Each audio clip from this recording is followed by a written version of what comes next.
Mayolisa, Tandi, and Hosi, Your Excellency, the President, Cyril Ramaphosa, and I hope I'll be forgiven instead of recognizing each one of you if I say to all my daughters, my sons, colleagues, and friends, good morning.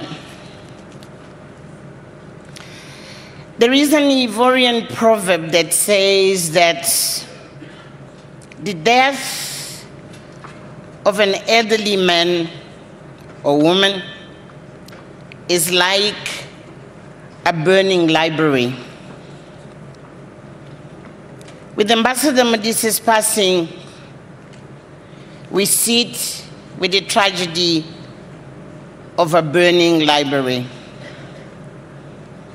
One that contains the incredible life story of a liberation struggle hero, the joyous birth and growing pains of his young South Africa, and the challenges of his continent as it charts new paths, pregnant with the hopes and dreams of millions of its people. Ambassador Modise helped to write many of the volumes within this treasured library. He is honored for his fearless fortitude, wisdom, and unrelenting perseverance in service to his country as a visionary student leader, a courageous freedom fighter in exile, a decorated diplomat, and most of all, a loving and caring family man, comrade, and a friend to many. Perhaps one of the less known contributions of his life is exactly his contribution to peace in our continent and the world.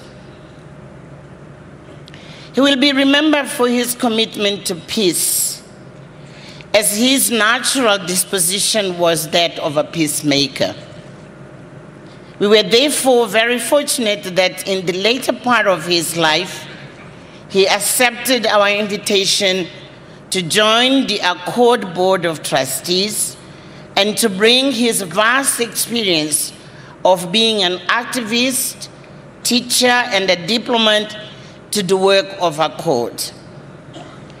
Our work in conflict management with the United Nations, African Union, governments, and NGOs has been strengthened by his presence.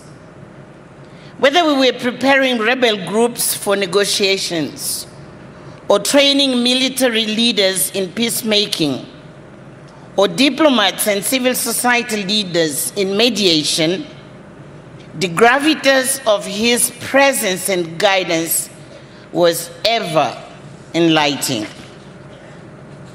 When we hosted our Africa Peace Awards, where we were received presidents and dignitaries of the recipient countries, we had to sit friends and four together, and it was his experience in diplomacy and protocol that we turned to in helping us navigate those sensitivities.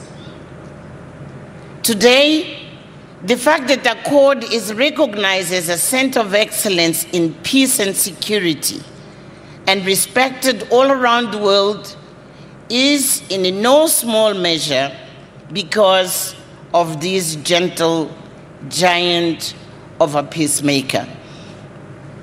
In 2007, Ambassador Modise joined the Board of Trustees of Accord, and for the entire 11 years that he dutifully served on our board, he did not miss a single meeting.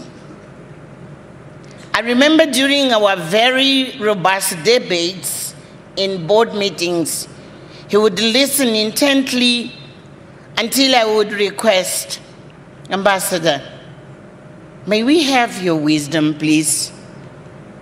and he would always reply with deliberate precision.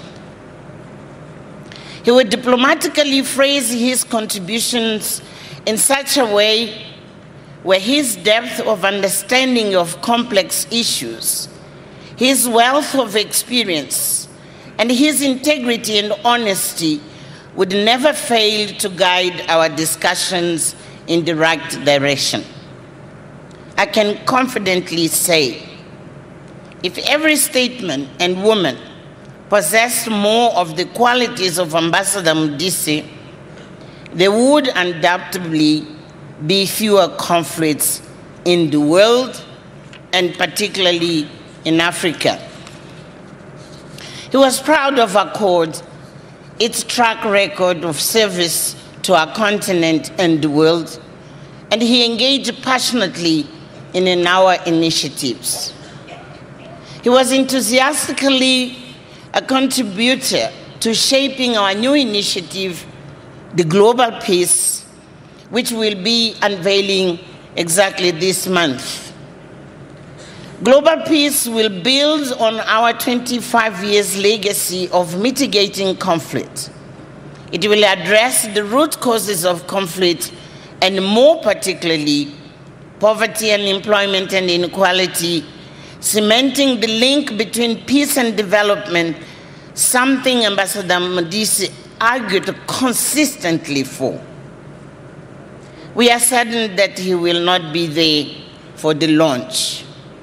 We will, however, dedicate this initiative to Ambassador Modise and the sacrifices he made for local, national, and global peace. Our dear comrade was a patriot, a Pan-Africanist, and an internationalist. He had a deep passion for current affairs, like a profound concern for the threats to the multilateral world order, the abuse of human rights, and the rise of violent conflict. He shared the fears for the plight of refugees and his disappointment in seeing so many unresolved and new conflicts on our continent. But most of all, we saw the pain that he felt when he spoke of the troubles here in our country. He was worried about the unmet expectations of millions of our people and the threat that poses for social cohesion. He wisely encouraged us to actively deploy the resources of our accord to build unity and more equitable social compacts in his beloved South Africa. We shall truly miss you, Ambassador. Our board meetings will never be the same without you.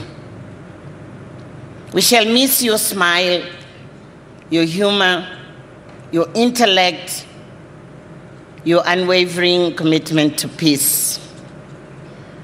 Your ACORD family, represented here, salute you and salute your formidable life, which will forever remain etched in our library and the most precious annals of our history.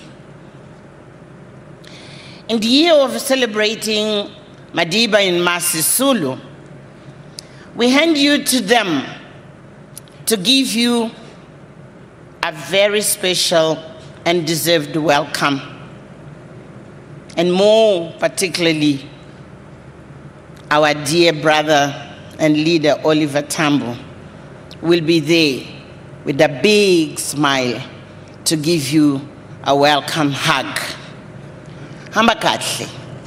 You leave a legacy which will remain in the millions of Africans you helped to train and to plant the seeds of peace in their minds and heart. Thank you.